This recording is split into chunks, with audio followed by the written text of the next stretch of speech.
শ্রম আইন মানদণ্ড নিয়ে যেতে সরকার প্রতিশ্রুতিবদ্ধ, ডক্টর ইউনূস। আসিফ নাহিদরা পদত্যাগ করলেও সরকারে থাকতে পারেন ছাত্র প্রতিনিধি। গাজা নিয়ে ট্রাম্পের পরিকল্পনা জাতিগত নিধন শামিল। 4 দেশের বাণিজ্য যুদ্ধে লাভবান হবে বাংলাদেশ।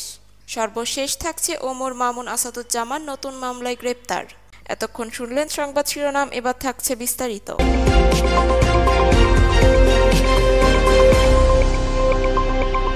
শ্রম আইন মানদণ্ড নিয়ে যেতে সরকার প্রতিশ্রুতিবদ্ধ, ডক্টর ইউনূস। প্রধান উপদেষ্টা ডক্টর মোহাম্মদ ইউনূস বলেন, দেশের শ্রম আইনকে আইএলও এর মানদণ্ডে নিয়ে যাওয়ার জন্য গুরুত্বপূর্ণ শ্রম সংস্কার বাস্তবায়নে অন্তর্বর্তী সরকার প্রতিশ্রুতিবদ্ধ। বুধবার 5 ফেব্রুয়ারি সকালে রাষ্ট্রীয় অতিথি ভবন যমুনায় প্রধান উপদেষ্টার সঙ্গে বাংলাদেশের কলকারখানায় শ্রমিক নিরাপত্তার উন্নয়নে কাজ করা সংগঠন নিরাপন এর নেতাদের সাক্ষাৎকালে এই কথা বলেন তিনি। প্রধান উপদেষ্টা নিরাপন কর্মকর্তাদের বলেন, অন্তর্বর্তী সরকার দেশের শ্রম আইনকে আইএলওর মানদণ্ডে নিয়ে যাওয়ার জন্য গুরুত্বপূর্ণ শ্রম সংস্কার বাস্তবায়নের প্রতিশ্রুতিবদ্ধ। আমরা এরই মধ্যে কিছু পদক্ষেপ নিয়েছি, খুবই শীঘ্রই তার ফলাফল পাওয়া যাবে। প্রধান উপদেষ্টা বিশেষ দূত লুৎফি সিদ্দিকী বলেন, অন্তর্বর্তী সরকার এরই মধ্যে শ্রমিক সংগঠন ও নির্মাতাদের সঙ্গে একটি 18 দফা চুক্তি স্বাক্ষর করেছেন, যা এই খাতে স্থিতিশীলতা এনেছে এবং পোশাক রপ্তানি বাড়তে সাহায্য করেছে। নিরাপনের চেয়ারম্যান সাইমন সুলতানা গার্মেন্টস শিল্পে সংস্কারের উদ্যোগ নেওয়ার জন্য প্রধান উপদেষ্টাকে ধন্যবাদ জানান। আসিফ নাহিদরা পদত্যাগ করলেও সরকারে থাকতে পারেন ছাত্র প্রতিনিধি। জুলাই বিপ্লবে নেতৃত্ব দেওয়া ছাত্র জনতার নতুন রাজনৈতিক দল আত্মপ্রকাশ করতে যাচ্ছে। নতুন এই দলের নেতৃত্বে জাতীয় নাগরিক কমিটি ও বৈষম্য বিরোধী ছাত্র আন্দোলনের শীর্ষ নেতাদের পাশাপাশি থাকতে পারেন সরকারে থাকা ছাত্র প্রতিনিধিরা। তবে রাজনৈতিক দলের দায়িত্ব নেওয়ার আগে তারা সরকার থেকে পদত্যাগ করতে পারেন। 3 ছাত্র উপদেষ্টা পদত্যাগ করলেও সরকারের ছাত্রদের প্রতিনিধি নিশ্চিত করতে চান তারা। সম্প্রতি দৈনিক মানবজমিনের এক প্রতিবেদনে এসব তথ্য উঠে এসেছে। প্রতিবেদনে বলা হয়েছে, বর্তমানে 3 ছাত্র প্রতিনিধি রয়েছে সরকার উপদেষ্টা পরিষদে।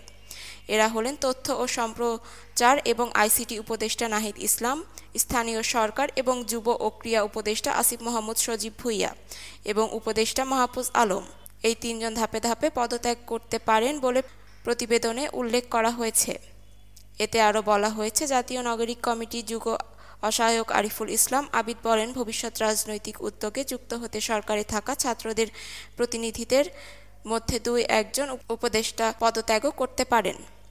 একসঙ্গে 2 জন না 3 জন পদত্যাগ করবেন সেটি চূড়ান্ত হয়নি। একজন নতুন করে উপদেষ্টা পরিষদে যাওয়ার বিষয়ে তিনি জানান, আশা করি একজন উপদেষ্টা পরিষদে আসবেন, তবে এখনো পর্যন্ত তারা চূড়ান্ত সিদ্ধান্ত জানাননি।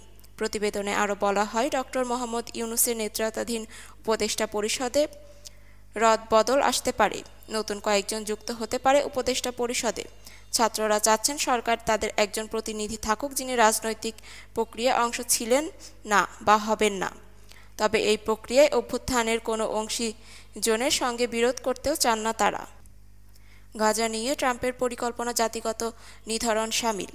গাজাবাসীদের হস্তান্তর ও ফিলিস্তিনি উপত্যকাটির অর্থনৈতিক উন্নয়ন নিয়ে ট্রাম্পের পরিকল্পনা জাতিগত নিধন শামিল বলে মন্তব্য করেছেন জাতিসংঘের মহাসচিব অ্যান্তোনিও গুতেরেস। নিউ ইয়র্ক টাইমসের প্রতিবেদকে ফারনাজ ফিসিহির গাজা নিয়ে মার্কিন প্রেসিডেন্ট ডোনাল্ড ট্রাম্পের পরিকল্পনার বিষয়ে করা এক প্রশ্নের জবাবে এই উত্তর দেন জাতিসংঘ মহাসচিব। বুধবার 5 ফেব্রুয়ারি এক প্রতিবেদনে এই তথ্য জানিয়েছেন কাতার ভিত্তিক সংবাদ মাধ্যম আল জাজিরা। প্রতিবেদনে বলা হয়েছে, নিউ ইয়র্ক টাইমসের প্রতিবেদক ফারনাজ ফিসিহির প্রশ্নের জবাবে জাতিসংঘের মহাসচিব অ্যান্তোনিও গুতেরেস বলেছেন, গাজার জনসংখ্যা হস্তান্তর এবং ফিলিস্তিনি উপত্যকার উন্নয়নে ট্রাম্পের পরিকল্পনা জাতিগত নিধন শামিল হবে। এর আগে ইসরায়েলি প্রধানমন্ত্রী বেনিয়ামিন নেতানিয়াহুর সঙ্গে যৌথ সংবাদ সম্মেলনে গাজা নিয়ে ন্যক্কারজনক মন্তব্য করেন মার্কিন প্রেসিডেন্ট ডোনাল্ড ট্রাম্প। তিনি ঘোষণা দিয়েছেন, যুক্তরাষ্ট্র গাজা দখল করবে এবং এটি পুনর্গঠন করে নিজেদের নিয়ন্ত্রণে নেবে। তিনি বলেন, ধ্বংসস্তূপে পরিণত হওয়া এই উপত্যকা পুনর্নির্মাণ করে ব্যাপক অর্থনৈতিক উন্নয়ন ঘটানো হবে, যা বিপুল সংখ্যক কর্মস্থান এবং আবাসন সৃষ্টি করবে। ট্রাম্প বলেন, যুক্তরাষ্ট্র গাজা দখল করবে এবং আমরা এটিকে পুনর্গঠন করব। আমরা সেখানে থাকা বিপজ্জনক বোমা ও অন্যত্র অস্ত্র ধ্বংস করব, বিধ্বস্ত ভবনগুলো সরিয়ে ফেলব, মাটি সমান করব এবং এমন একটি অর্থনৈতিক উন্নয়ন ঘটাবো যা মানুষকে বিপুল কর্মস্থান ও বাসস্থান দেবে। তবে তিনি স্পষ্ট করেননি এই কর্মস্থান কার জন্য হবে, কারণ তিনি একই সঙ্গে গাজা থেকে ফিলিস্তিনিদের সরিয়ে দেওয়ার পক্ষেও অবস্থান নিয়েছেন। তিনি বলেন, আমি নাটকীয় কিছু বলতে চাই না, মজার কিছুই বলতে চাই না। এরপর তিনি গাজাকে মধ্যপ্রাচ্যের রিভেরা বানানোর ইচ্ছার কথা জানান এবং বলেন এটি একেবারে অপূর্ব হতে পারে। তিনি আশা প্রকাশ করেন বর্তমান গাজা যুদ্ধবিরতি একটি দীর্ঘমেয়াদী শান্তির দিকে নিয়ে যাবে এবং রক্তপাত ও হত্যাযজ্ঞ স্থায়ীভাবে বন্ধ করবে। 4 দেশের বাণিজ্য যুদ্ধে লাভবান হবে বাংলাদেশ। চীন, কানাডা ও মেক্সিকোর সঙ্গে মার্কিন যুক্তরাষ্ট্রের পাল্টাপাল্টি শুল্ক আরোপের কারণে যে অনিশ্চয়তা বিরাজ করেছে তা বিশ্ব বাণিজ্যে, তাতে বাংলাদেশের সামনে রয়েছে রফতানি বৃদ্ধির সম্ভাবনা। তবে সুযোগের সদ্ব্যবহার করতে সরকারের নীতিকৌশল ব্যবসা বান্ধব করার ওপর জোর দিচ্ছেন ব্যবসায়ীরা। এমন বাণিজ্য যুদ্ধের মধ্যে যুক্তরাষ্ট্রের সঙ্গে মুক্ত বাণিজ্য চুক্তির পথে হাঁটতে অন্তর্বর্তী সরকারের তাগিদ দিচ্ছেন অর্থনীতিবিদরা। যুক্তরাষ্ট্রের অন্যতম বাণিজ্য অংশীদার চীন, কানাডা ও মেক্সিকো।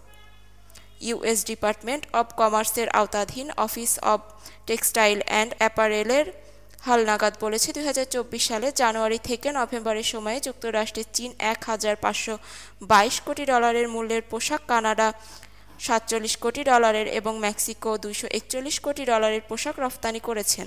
এই বাণিজ্য অংশীদারের জন্য উত্তপ্ত হচ্ছে সম্পর্ক। যুক্তরাষ্ট্রের প্রেসিডেন্ট হিসেবে দায়িত্ব নেওয়ার 2 সপ্তাহের মাথায় কানাডা, মেক্সিকো ও চীনের থেকে পণ্য আমদানিতে বাড়তি শুল্ক আরোপের ঘোষণা দেন ডোনাল্ড ট্রাম্প, যা কার্যকর হওয়ার কথা ছিল 4 ফেব্রুয়ারি থেকে। বিপরীতে পাল্টা ব্যবস্থা নেওয়ার হুমকি দেয় কানাডা, মেক্সিকো ও চীন। ওমর মামুন আসাদুজ্জামান নতুন মামলায় গ্রেপ্তার। বৈষম্য বিরোধী ছাত্র আন্দোলন চলাকালে গার্মেন্টস কর্মী রুবেল হত্যা মামলায় ঝালকাঠি 1 আসনের সাবেক সংসদ সদস্য শাহজাহান ওমর, সাবেক আইজিপি চৌধুরী আবদুল্লাহ আল মামুন, সাবেক ডিএমপি কমিশনার আসাদুজ্জামান মিয়াকে গ্রেপ্তার দেখানোর আবেদন মঞ্জুর করেছেন আদালত। বুধবার 5 ফেব্রুয়ারি Dhaka metropolitan magistrate M A. Azharul ইসলামের আদালত ডিবি পুলিশের করা এই আবেদন মঞ্জুর করেন। এই দিন শুনানিকালের আসামিদের আদালতে হাজির করা হয়। শুনানি শেষে আদালত তাদের গ্রেপ্তার দেখানোর আবেদন মঞ্জুর করেন। গত 5 আগস্ট রুবেল গুলিবদ্ধ হয়ে মারা যান। এই ঘটনায় 22 আগস্ট আদাবর থানায় মামলা করেন রুবেলের বাবা রফিকুল ইসলাম। ভিডিওটি ভালো লাগলে লাইক, কমেন্ট অ্যান্ড শেয়ার দিয়ে আমাদের পাশে থাকবেন। ধন্যবাদ।